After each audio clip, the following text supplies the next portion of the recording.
Bonjour à tous mes amis, Baruch Hashem, j'espère que vous allez bien. Du côté de la Maharavi, on va essayer de se renforcer un peu.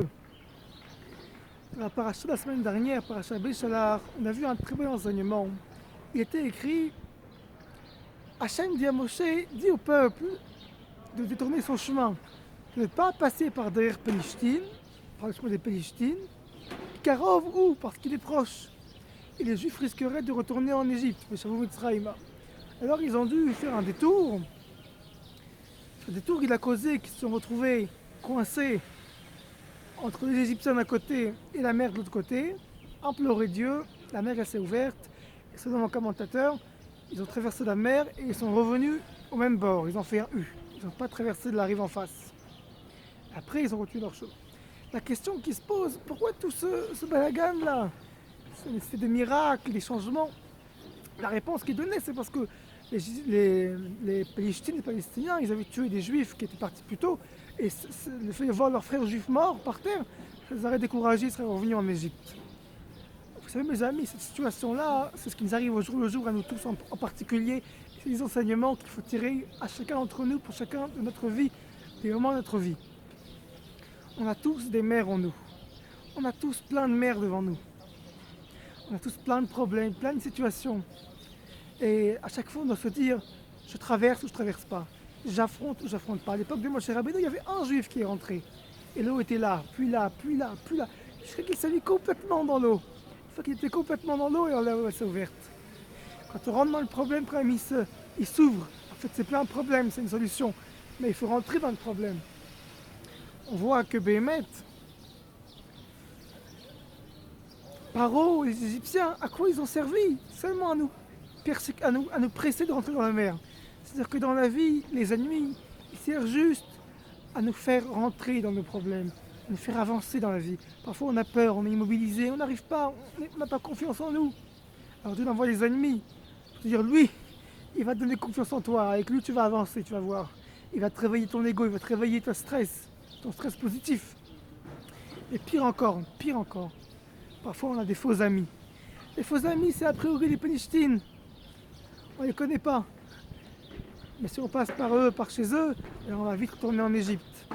Les faux amis, ceux qui sont proches de nous, mais qui nous découragent. C'est pas pour toi, t'es pas capable, je te connais, mon fils, ma fille.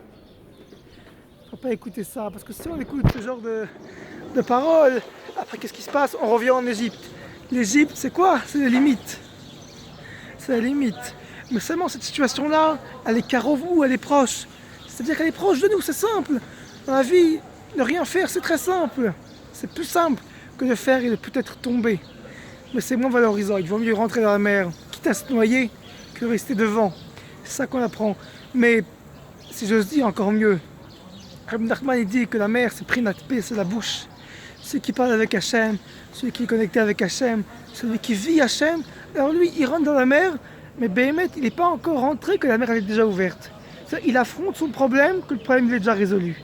Le mariage, la famille, la parnassa, tout. Vous agissez, il faut rentrer dans la mer.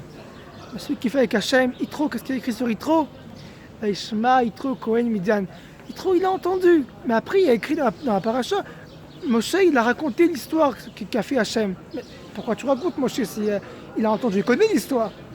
Alors voilà, c'est que Yitro, il connaît rien.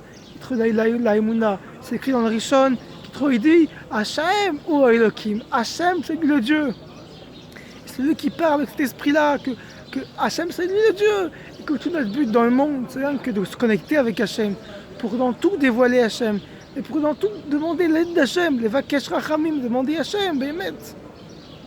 Alors dans toute situation, il rentre. Et il n'est pas découragé ni par ses ennemis qui le poussent, ni par ses faux amis qui essaient de l'attraper. C'est ça la vie, c'est qu'il faut ni écouter ses ennemis, parce qu'il faut faire les choses pour nous-mêmes, ni ses faux amis, il faut les lâcher parce qu'ils nous empoisonnent la vie à nous. Il faut rentrer dans l'épreuve. Et comme on a dit, Rabbi Nachman il dit que la mer, Yam, c'est Prinat P. Ceux qui parlent avec Hachem, la mer elle s'ouvre déjà. Maintenant on a fait tout Bishvat il y a quelques jours. Bishvat c'est quoi? C'est un arbre. On a fait la fête des arbres. Mais l'arbre, en été il est comme ci, en hiver il est comme ça. Parfois il a des fruits, parfois il n'y a pas de fruits. Mais il reste toujours pareil, il reste l'arbre. Parfois on réussit, parfois on rate. Le pire échec, c'est l'abstention, ce qui fait rien. il faut rentrer dans la mer. Quand on rentre dans la mer, et avec la Emouna, après on fait Az Yasher Moshe, après on chante, parce qu'après on est Bessimcha, les amis, Agit Shabbos à tous, Shabbat, Shalom.